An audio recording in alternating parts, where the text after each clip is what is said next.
அன்பானவர்களே, இயேசு கிறிஸ்துவின் நாமத்திலே உங்களை வாழ்த்துகிறேன். இன்றைய அனுதின உணவிற்காக கர்த்தர் நமக்கு கொடுக்கிற வார்த்தை பிலிப்பியர் 3ஆம் அதிகாரம் 20வது வசனம். நம்முடைய குடியிருப்போ பரலோகத்தில் இருக்கிறது, அங்கே இருந்து கர்த்தராகிய இயேசு கிறிஸ்து எனும் இரட்சகர் வர எதிர்பார்த்து கொண்டிருக்கிறோம். இங்கே பிலிப்பியருக்கு எழுதுகிறப்ப பவுல் இப்படியாக எழுதுகிறார்.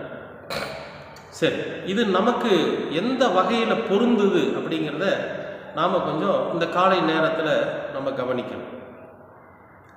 ஒவ்வொரு நாளும் நம்முடைய வாழ்க்கையில் ஒவ்வொரு புதிய அனுபவங்களை நம்ம பெற்றுக்கொண்டிருக்கிறோம். இந்த உலகத்தில் வாழ்வதற்கான வாழ்வாதாரத்திற்கான தேவைகளை தேடி ஓடிக்கிட்டு இருக்கிறோம்.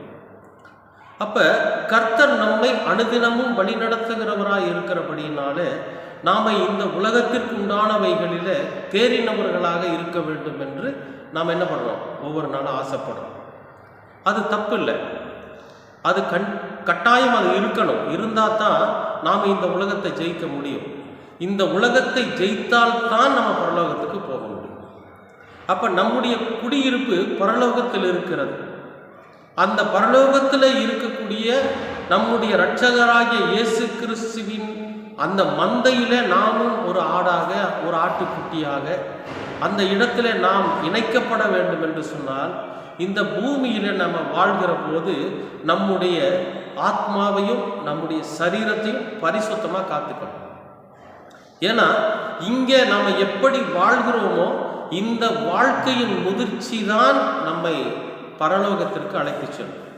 நம்முடைய குடியிருப்பு பரலோகத்தில் இருக்கிறது. அந்த குடியிருப்பில் நம்ம குடியேற முடியும். அப்போ இந்த உலகத்தில் நம்ம வாழும்போது என்ன செய்யணும் அப்படின்னா, விவேகமாக நடந்துக்கணும். கர்த்தர் நமக்கு அருமையான ஞானத்தை கொடுத்துருக்கிறார். அந்த ஞானத்தின்படி நம்ம நடக்கணும். என்ன பிரதர், ஒவ்வொரு நாளும் நாங்கள் வேதத்தை வாசிக்கிறோம், வாசிச்சுட்டு அன்றைய பொழுதில் எங்களோட தொழிலை பண்ண போகிறோம், ஆனால் ஒரு சில பிரச்சனைகள் வந்துக்கிட்டு தானே இருக்குது அப்படின்னு உங்களுக்கு தோணலாம். அப்படி தான் எனக்கும் இருந்துச்சு.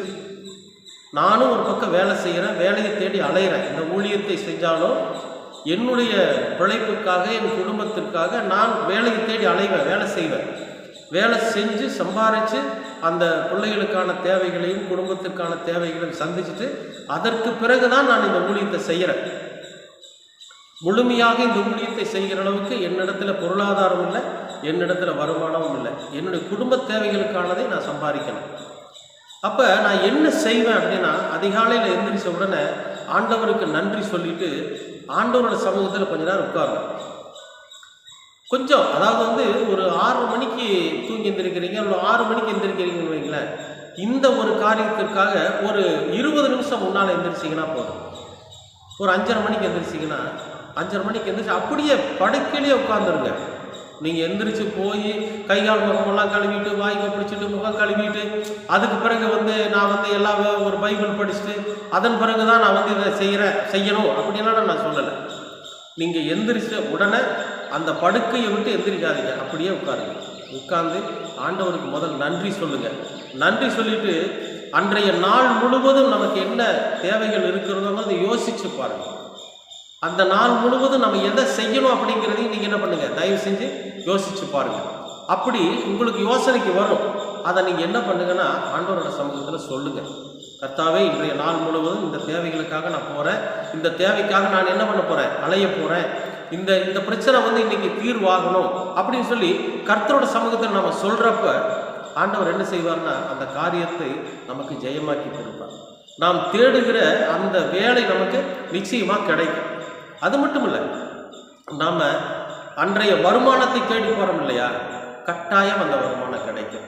அப்போ நாம் எந்த விதமான தப்போ தவறுகளோ மீறுதல்களோ இல்லாமல் ஆண்டவரோட வார்த்தையின்படி நம்முடைய பாதையை அன்னைக்கு நம்முடைய வாழ்க்கை பாதையை நம்ம அமைச்சிக்கிட்டோம்னா நமக்கு அன்றைக்கு முழுவதுமே சமாதான, சந்தோஷம், நிறைவான வருமானமும் இருக்கும்.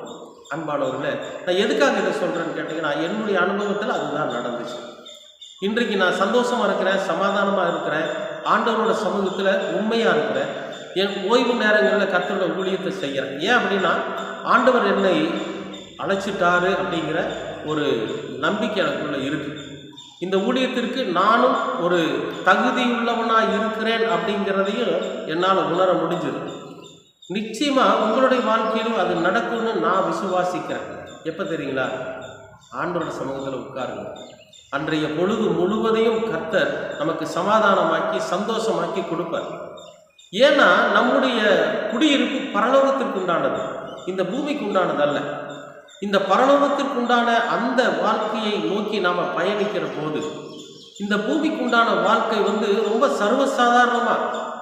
சாதாரணமாக நம்ம அந்த வாழ்க்கையை நம்ம ஜெயிச்சிட முடியும்.